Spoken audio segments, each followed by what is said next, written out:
Alors, comment se distinguer en temps de crise sera le sujet que nous allons partager pendant les quelques minutes qui viennent, parce que Dieu nous appelle à nous distinguer ou à influencer en temps de crise. Et c'est l'appel de Dieu pour nous aujourd'hui, alors que le monde traverse par des temps particuliers, que nos églises ne se réunissent plus comme elles le faisaient avant, alors que les familles se retrouvent dans des contextes très différents d'avant.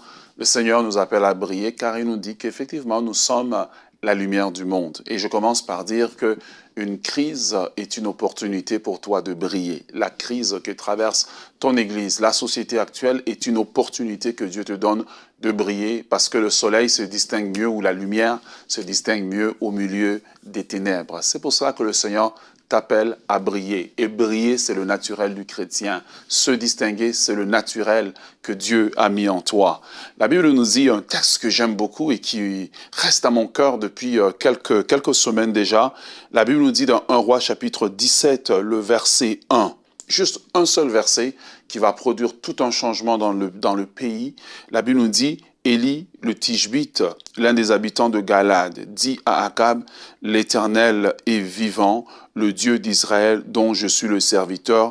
Il n'y aura ces années ni rosée ni pluie, sinon à ma parole. » Et l'épître de Jacques au chapitre 5 va reprendre le même texte pour dire que Élie était de la même nature que nous. Donc Élie, un influenceur en son temps, a été capable d'apporter un changement parce que dans la crise, il ne s'est pas distingué. C'est pour ça que le texte dit, Élie, le Tishbite, l'un des habitants. Donc en Galade, il y avait plusieurs habitants, mais dans la multitude des habitants de Galade, une seule personne s'est distinguée, son nom c'est Élie. Et ce que Dieu veut, c'est dans la multitude des gens qui habitent ta ville, dans la multitude des gens qui travaillent avec toi, dans la multitude des personnes qui vont prendre l'autobus, que tu puisses te distinguer. L'appel de Dieu pour nous, c'est que nous puissions nous distinguer en temps de crise. Alors, lorsqu'on parle de crise, ce qu'on doit comprendre, c'est que chaque crise est une opportunité et chaque crise, en fait, est révélateur. C'est dans des crises que les leaders émergent. C'est dans les crises que les héros émergent. Les crises sont parfois nécessaires pour que certaines personnes passent de l'ombre au plein soleil. C'est dans la crise que David est sorti de l'ombre et que Israël a connu effectivement qu'il y avait un homme selon le cœur de Dieu. Et Dieu te donne cette crise et Dieu permet ces crises qui arrivent pour que nous puissions nous distinguer. Et les types de crises qui vont arriver souvent, qui amènent les gens à se distinguer, les crises peuvent être naturelles, voilà, comme une épidémie ou une pandémie qui frappe. Voilà, ce sont des appels de Dieu pour nous. Il y a des crises qu'on appelle des crises de moralité. La moralité dans la société, la moralité qui frappe aujourd'hui, dans lequel on appelle le mal bien, le bien mal, ce sont des opportunités que Dieu nous donne pour pouvoir briller. Il y a des crises qui sont spirituelles. On parle de l'apostasie. Lorsqu'aujourd'hui, plusieurs sont en train d'abandonner la foi, plusieurs abandonnent le grand commandement du Seigneur, ce sont des opportunités que Dieu nous donne de briller.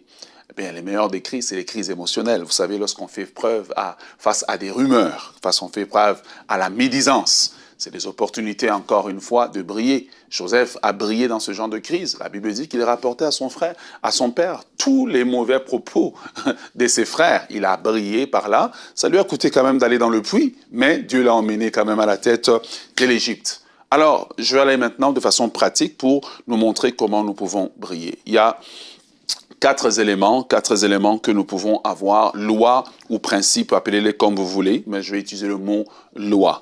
Premièrement, la première loi qui nous aide à nous distinguer en temps de crise, c'est la loi de la priorité. La loi de la priorité, c'est que lorsqu'il y a une situation qui arrive, pose-toi la question, que ferait Jésus à ma place? C'est la question la plus simple, pour savoir cette loi. Cette loi de priorité permet que je manifeste le cœur de Dieu. Je manifeste ce que Dieu ferait dans cette même situation. Il y a quelques années, il y a un excellent livre qui est sorti avec ce titre-là, « Que ferait Jésus à ma place ?» Le monde serait influencé par les chrétiens et l'Église si nous nous poserions dans toute situation cette question, « Que ferait Jésus à ma place ?» Imagine-toi, tu es en train de conduire sur l'autoroute et quelqu'un est en train de te maudire parce que tu conduis lentement et tu as envie évidemment de lui répondre par des psaumes que tu as composés toi-même.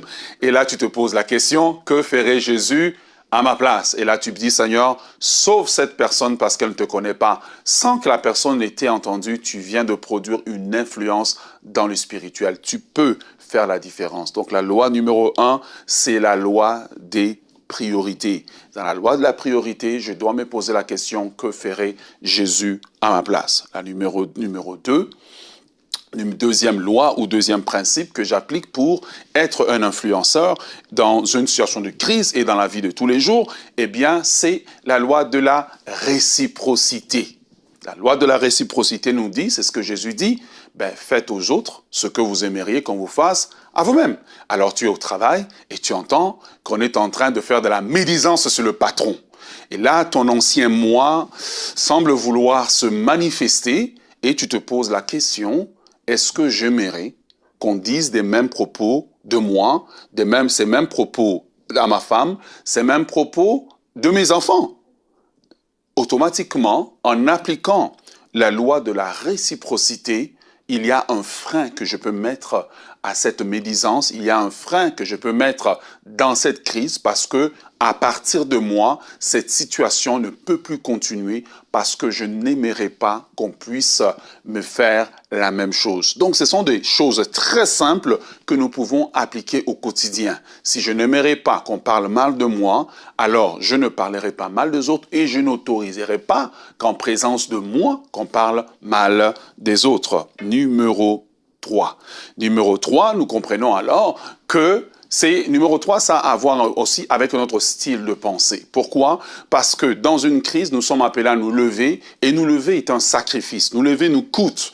Mais ce que je comprends, c'est que si j'ai appliqué les 2 premières lois, alors ma façon de penser m'amène à comprendre la loi numéro 3. La loi numéro 3 me pousse à comprendre que me lever, en fait, c'est un investissement.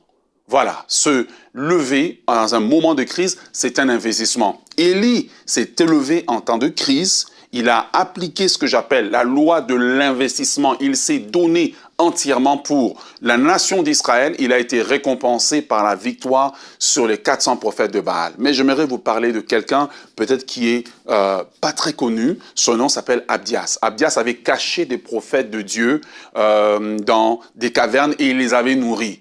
Et au moment où on allait chercher Élie, alors qu'Élie appelait le feu sur les différentes personnes qui étaient en train de mourir, Abdias a fait valoir son investissement et son investissement lui a préservé la vie. Ézéchias, la même chose, il était prêt à la mort. Dieu lui a dit, tu vas mourir. Ézéchias a dit, attends un moment.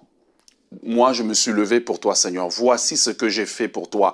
Il a fait valoir son investissement et Dieu lui a dit, je te donne 15 années de plus. Donc, le troisième principe, c'est de comprendre que la souffrance que je paye en me distinguant pour influencer est un investissement qui va toujours me rapporter. Numéro 4. La 4e loi que j'applique, c'est la loi que j'appelle la loi de l'influence. Ça veut dire quoi? Ça veut dire que quand je me lève, il y a des gens qui étaient timides.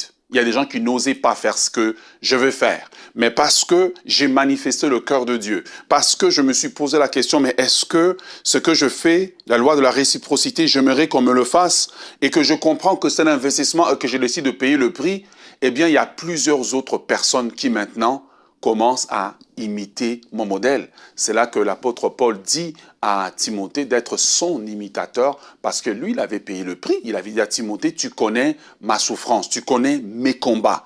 Mais malgré tout, il dit à Timothée, je suis un modèle à suivre. Lorsque tu te lèves dans une crise, en fait, la loi numéro 4 nous dit que Dieu suscitera toujours des personnes qui vont suivre ton bon exemple. Dieu va toujours lever des personnes qui vont suivre ton bon exemple. Donc, devenir un influenceur ne devient possible que quand je me pose 2 questions essentielles et ce sont les 2 lois qui déterminent la loi de l'influence et la loi de la priorité. Que ferait Jésus à ma place? Alors, je termine en vous donnant quelques éléments qui vont nous aider à devenir réellement de vrais influenceurs et des champions pour Dieu. C'est ce que j'appelle l'ADN de l'influenceur. Premièrement, c'est l'intégrité. Je ne fais pas les choses parce que c'est populaire, mais je les fais parce que Dieu veut que je les fasse, parce que ce sont les valeurs du royaume que je vais appliquer.